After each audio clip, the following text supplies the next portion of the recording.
प्रिय विद्यार्थियों, नमस्कार। मैं अनिल कुमार यादव, सहायक आचार्य राजनीति विज्ञान, राजकीय कन्या महाविद्यालय बहरोड। विद्यार्थियों, यूट्यूब चैनल वीडियो के आज के इस वीडियो में आपका हार्दिक स्वागत और अभिनंदन। विद्यार्थियों, पिछले वीडियो में हमने आपको सर्वोच्च न्यायालय की कुछ शक्तियों के बारे में बताया था। सर्वोच्च न्यायालय को क्या क्या शक्तियां और क्षेत्र अधिकार दिए हुए हैं, तो इनमें सर्वोच्च न्यायालय के प्रारंभिक क्षेत्र अधिकार, अपीलीय क्षेत्र अधिकार, इन दो बिंदुओं पर हमने पिछले वीडियो में चर्चा की थी। आपको बताया था कि प्रारंभिक क्षेत्र अधिकार के अंतर्गत वे मामले आते हैं जिनकी सुनवाई केवल और केवल प्रारंभ में सर्वोच्च न्यायालय में ही हो सकती है, अन्य किसी न्यायालय में नहीं। इसके बाद हमने आपको अपीलीय क्षेत्र अधिकार के बारे में बताया था। अपीलीय क्षेत्र अधिकार के संदर्भ में 4 प्रकार की अपील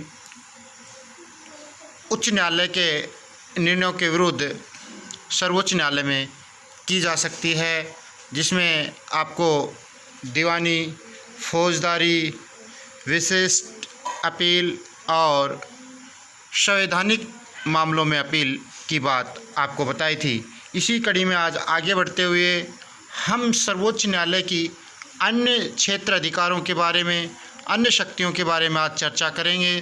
तो उसी कड़ी में अगली जो शक्ति या क्षेत्र अधिकार है सर्वोच्च न्यायालय का, वह है सलाहकारी क्षेत्र अधिकार। सलाहकारी क्षेत्र अधिकार से आज से परामर्शकारी शक्ति यानी सलाह देना। विद्यार्थियों, भारतीय सर्वोच्च न्यायालय का यह एक ऐसा क्षेत्र अधिकार है जिसका प्रयोग अमेरिका और ऑस्ट्रेलिया में भी नहीं किया गया है। देखो, भारतीय सर्वोच्च न्यायालय के क्षेत्र अधिकार के बारे में एक विशेषता देखिए कि जो शक्ति या क्षेत्र अधिकार भारत के सर्वोच्च न्यायालय को है, इसका प्रयोग अमेरिका और ऑस्ट्रेलिया में भी नहीं किया जाता। यह क्षेत्र अधिकार सार्वजनिक महत्व के प्रश्नों पर परामर्श या सम्मति देने से संबंधित है। जब कोई ऐसा महत्वपूर्ण प्रश्न आ जाए तो उस स्थिति में सर्वोच्च न्यायालय परामर्श या सम्मति देने से संबंधित है। जब कभी राष्ट्रपति को ऐसा प्रतीत हो कि कानून या तथ्य संबंधी कोई ऐसा महत्वपूर्ण प्रश्न उठ खड़ा है या उठने वाला है, तो उस प्रश्न या विषय को सम्मति के लिए सर्वोच्च न्यायालय को राष्ट्रपति के द्वारा भेजा जा सकता है। इसको पुनः अपन देखें कि किस तरीके से राष्ट्रपति किन मामलों में सर्वोच्च न्यायालय से सहमति ले सकता है। इसके तहत राष्ट्रपति किसी भी मामले में सर्वोच्च न्यायालय से सलाह ले सकता है। सबसे पहली बात तो ये है।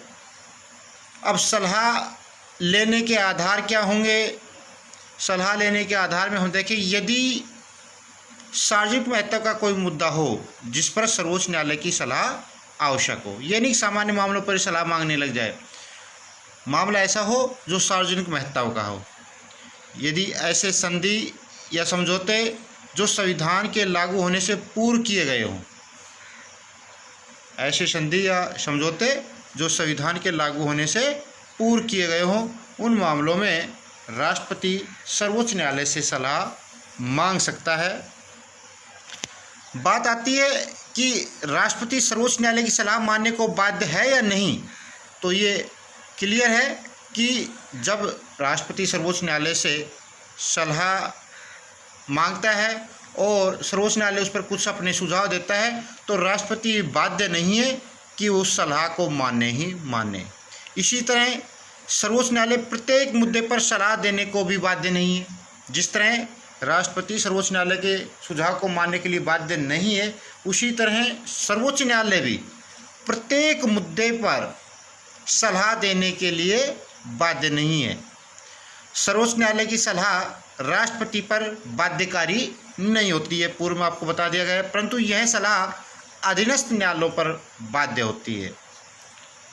कोई सलाह सर्वोच्च न्यायालय ने दी है तो उस सलाह को राष्ट्रपति मानने के लिए बाध्य नहीं, लेकिन उससे जो अधीनस्थ न्यायालय हैं उन पर बाध्यकारी रूप से लागू होती है।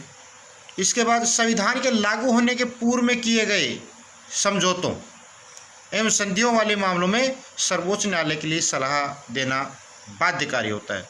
जैसे संविधान लागू हुआ 26 जनवरी 1950 से, उसके पूर्व में जो संधि या समझौते हुए हों और उसमें कोई विवाद छिड़ गया हो उस बिंदु पर, तो उस मामले में यदि राष्ट्रपति सर्वोच्च न्यायालय से सलाह मांगता है तो निश्चित रूप से सर्वोच्च न्यायालय को उसके बारे में परामर्श देना ही देना होता है। लेकिन बाद के मामलों में कोई प्रश्न पे सलाह ले तो ज़रूरी नहीं कि सर्वोच्च न्यायालय अपना सुझाव दे या ना भी दे, परंतु सरकार के लिए सलाह को मानना बाध्यकारी नहीं होता। तो ये स्पष्ट है कि राष्ट्रपति किसी महत्वपूर्ण मुद्दे पर सलाह मांग सकता है। सर्वोच्च न्यायालय सभी मुद्दों पर सलाह देने के लिए बाध्य नहीं है, परंतु यदि सलाह या सुझाव देता भी है तो राष्ट्रपति उस सलाह या सुझाव को मानने के लिए बाध्य नहीं है। कई बार ऐसे मुद्दे आए हैं जिन पर राष्ट्रपति ने सर्वोच्च न्यायालय से परामर्श मांगा। जैसे अगस्त 1991 में कावेरी जल विवाद पंचायत के तमिलनाडु के अंतरिम राहत पहुंचाने वाले अंतरिम आदेश और उसको निरस्त करने वाले कर्नाटक के अध्यादेश के प्रश्न पर राष्ट्रपति ने सर्वोच्च न्यायालय से राय मांगी थी। कावेरी जल विवाद के मामले में निर्णय देने के लिए एक तरीके से राष्ट्रपति ने सुझाव मांगा था सर्वोच्च न्यायालय से। इसी तरह कई बार ऐसे मुद्दे आए जिनके मामले में राष्ट्रपति ने सर्वोच्च न्यायालय से सलाह ली। अब बात आती है सलाहकारी क्षेत्र अधिकार की उपयोगिता क्या है। जो परामर्शकारी या सलाहकारी जो क्षेत्र अधिकार सर्वोच्च न्यायालय को दिया गया है संविधान में, उसका महत्व क्या है, उसकी उपयोगिता क्या है, उस बिंदु पर चर्चा करते हैं। सलाहकारी शक्ति के अंतर्गत दी गई सलाह से सरकार को उस महत्वपूर्ण तथ्य पर कानून की व्याख्या तथा जटिलताओं का उत्तर मिल जाता है। कई बार ऐसे मुद्दे फंस जाते हैं जिसमें सरकार असमंजस की स्थिति में आ जाती है और सही फैसले कुछ नहीं कर पाती है, कुछ डिसीजन उस पर नहीं ले सकती, उस संदर्भ में कानून सही नहीं बना सकती। इन चीज़ों को ध्यान में रखते हुए सर्वोच्च न्यायालय से वह सलाह लेती है और जो महत्वपूर्ण जो तथ्य है जिन पर सलाह ली जानी है उस पर कानून की व्याख्या तथा उसकी जटिलताएं हैं उसके बारे में वो जानकारी प्राप्त कर लेती है। इसीलिए सरकार विधि के निर्माण से पहले सलाह का ध्यान रखती है।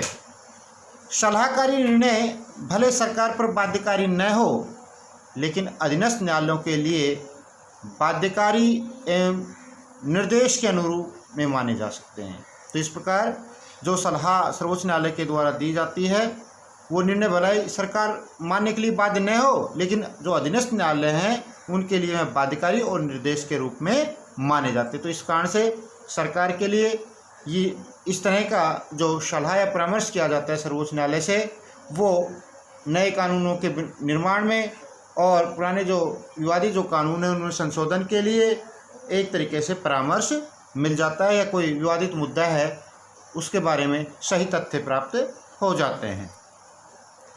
अब बात आती है कि राष्ट्रपति ने किन मामलों पर सलाह शक्ति का प्रयोग किया अभी तक। तो इसमें कई उदाहरण ऐसे आए हैं जिन पर राष्ट्रपति ने सर्वोच्च न्यायालय से परामर्श या सलाह मांगी। जैसे सबसे पहली बार दिल्ली केसेज लॉ अर्थात दिल्ली विधि अधिनियम के मामले में राष्ट्रपति ने सर्वोच्च न्यायालय से सलाह मांगी थी। मैंने पहले बताया था कि सर्वोच्च न्यायालय सलाह देने के लिए बाध्य नहीं है, लेकिन कुछ ऐसे मामले जो संविधान लागू होने से पूर्व के जो संधि या समझौते थे उन मामलों पर सलाह देने के लिए बाध्य है। इसके अलावा केरल शिक्षा विधेयक के मामले में सलाह मांगी, बेरूबाड़ी वाद के मामले में सलाह मांगी। इसी तरह आगे देखें तो केशवा सिंह वाद के मामले में सलाह मांगी गई थी सर्वोच्च न्यायालय से। राष्ट्रपति चुनाव 1974 के विवाद के संदर्भ में भी सर्वोच्च न्यायालय से सलाह मांगी गई थी। कावेरी जल विवाद अधिनियम के मामले में भी, राम जन्मभूमि बाबरी मस्जिद विवाद के मामले में सलाह, जिस पर सर्वोच्च न्यायालय सलाह देने से मना कर दिया था। इसी तरह 2G स्पेक्ट्रम मामला 2012 विशेष न्यायपालिका अधिनियम 1978, गुजरात विधानसभा चुनाव 2002, जजेजवाद 1993, जम्मू एवं कश्मीर राज्य का पुनर्गठन अधिनियम 1982 आदि अनेक मुद्दे रहे जिनके मामले में राष्ट्रपति के द्वारा सर्वोच्च न्यायालय से सलाह मांगी थी। मैं आपको पूर्व में क्लियर कर चुका हूँ, सभी मुद्दों पर परामर्श या सलाह दे, ये इसके लिए सर्वोच्च न्यायालय बाध्य नहीं है। केवल संविधान लागू होने से पूर्व जो संधि या समझौते किए गए थे उन मामलों में सर्वोच्च न्यायालय के लिए सलाह या परामर्श देना अनिवार्य होता है। इसी तरह राष्ट्रपति भी सर्वोच्च न्यायालय के द्वारा दिए गए सलाह या परामर्श को मानने, इसके लिए राष्ट्रपति बाध्य नहीं होता। अब बात आती है अगला जो क्षेत्र अधिकार है या शक्ति है सर्वोच्च न्यायालय के पास, वो है अभिलेख न्यायालय। भारतीय संविधान के अनुच्छेद 129(1) में अभिलेख न्यायालय का दर्जा सर्वोच्च न्यायालय को दिया गया है। अभिलेख न्यायालय का इससे आशय क्या है? इससे आशय है कि सर्वोच्च न्यायालय के निर्णय उच्च न्यायालय व अन्य न्यायालयों के लिए साक्ष्य के रूप में प्रस्तुत किए जाते हैं। अर्थात सर्वोच्च न्यायालय ने कोई जो निर्णय दिया है वह उच्च न्यायालय और वह अन्य न्यायालयों के लिए एक तरीके से साक्ष्य या नज़ीर के रूप में प्रस्तुत किए जाते हैं। दूसरा, सर्वोच्च न्यायालय अपने अवमानना के मामले में दंड देने की शक्ति रखता है। तो यहाँ पर हम अभिलेख न्यायालय उस न्यायालय को कह सकते हैं जिसके जो निर्णय हैं वो सभी निचली अदालतों में एक साक्ष्य और एक नज़ीर और एक उदाहरण के रूप में माने जाएं। दूसरा, जो न्यायालय अपनी अवमानना के लिए दंड देने की शक्ति रखता है वो अभिलेख न्यायालय है, और यह दोनों ही प्रकार की शक्ति यहाँ सर्वोच्च न्यायालय रखता है। इसलिए सर्वोच्च न्यायालय को अभिलेख न्यायालय का दर्जा दिया गया है भारतीय संविधान के अनुच्छेद 129(1) में। अब पुनः एक बार इस पर चर्चा करते हैं। सर्वोच्च न्यायालय के अभिलेख सदैव साक्षी के रूप में स्वीकार किए जाएंगे और उन्हें किसी भी न्यायालय में प्रस्तुत किए जाने पर उनकी प्रामाणिकता का पर कोई संदेह नहीं किया जाएगा। इसी तरह इस न्यायालय द्वारा न्यायालय अवमानना के लिए दंड दे सकेगा। यदि कोई न्यायालय का तिरस्कार करता है या अपमान करता है या उसकी आज्ञा की उपेक्षा या अवज्ञा करता है तो न्यायालय को उसे दंडित करने का अधिकार है। तो यहाँ पर अवमानना के मामले में दंड, उसकी आज्ञा मानने से इनकार करता है या सर्वोच्च न्यायालय के निर्णयों की अवज्ञा करता है, उसके फैसलों की अवज्ञा करता है, उसका अपमान करता है, तो उस न्यायालय को यह शक्ति है कि वह उसे दंडित कर सके। तो इस कारण से सर्वोच्च न्यायालय को अभिलेख न्यायालय का दर्जा दिया गया है। अब इसी कड़ी में सर्वोच्च न्यायालय की अगली शक्ति के बारे में हम चर्चा करें तो वो है मौलिक अधिकारों का अभिरक्षक। बिल्कुल सही है, भारतीय संविधान में सर्वोच्च न्यायालय को मूल अधिकारों का रक्षक और संविधान का संरक्षक कहा गया है। भारत का सर्वोच्च न्यायालय नागरिकों के मौलिक अधिकारों का अभिरक्षक है। इसका उल्लेख अनुच्छेद 32(1) में संविधान द्वारा उसे विशेष रूप से मौलिक अधिकारों को लागू करने के लिए समुचित कार्रवाई करने के लिए उत्तरदायी ठहरा गया है। अनुच्छेद 32(1) में स्पष्ट कहा गया है कि उसे विशेष रूप से मौलिक अधिकारों को लागू करने के लिए और समुचित कार्रवाई करने के लिए उत्तरदायी ठहराया जाता है। और न्यायालय मौलिक अधिकारों की रक्षा के लिए 5 प्रकार के लेख जारी कर सकता है, 5 प्रकार के रिट जारी कर सकता है अनुच्छेद 32(1) के तहत। वो कौन कौन सी हैं? सबसे पहली बात आती है बंदी प्रत्यक्षीकरण, परमादेश, प्रतिषेध, अधिकार प्रक्षा, उत्प्रश्न के लेख जारी करना आदि। तो इसका विस्तृत चर्चा हम मूल अधिकारों वाले टॉपिक में कर चुके हैं। जो छठा जो मूल अधिकार था संवैधानिक उपचारों का अधिकार, जिसका उल्लेख अनुच्छेद 32 में किया गया था, उस अनुच्छेद 32(1) के तहत ही संवैधानिक उपचारों की व्यवस्था दी गई है, जिसमें 5 प्रकार के लेख सर्वोच्च न्यायालय के द्वारा जारी किए जा सकते हैं। तो एक तरीके से कहें सर्वोच्च न्यायालय मूल अधिकारों का रक्षक भी है। किसी व्यक्ति के मौलिक अधिकारों का यदि हनन होता है तो वह सर्वोच्च न्यायालय की शरण ले सकता है और जैसी परिस्थितियाँ होगी उसी तरह के लेख सर्वोच्च न्यायालय के द्वारा जारी कर दिए जाते हैं।